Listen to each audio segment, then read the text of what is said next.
আমি অনুকূলচন্দ্র, বাবা অনুকূলচন্দ্রের সৎসঙ্গের দীক্ষিত। আমি নারায়ণগঞ্জ থেকে আসছি।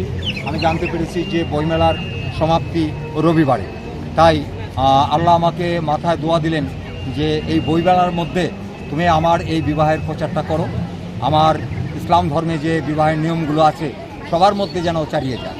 এবং বাবা অনুকূলচন্দ্র আমাকে আশীর্বাদ করেছেন যে ইসলাম ধর্মে যে বিবাহের নিয়ম, আমরা বাবা অনুকূলচন্দ্রের সৎসঙ্গেও একই নিয়ম পেয়েছি, একেবারে একই নিয়ম, বুঝতে পারছেন। তাই প্রচারণার জন্য আর বাসায় ঘরে বসে থাকিনি, আজকে সকালেই চলে আসছি।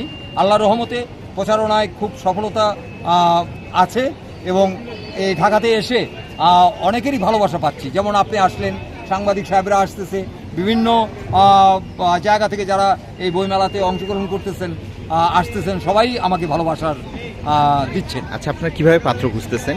পাত্রটা আমি খুঁজি না, তবে সচেতন করা।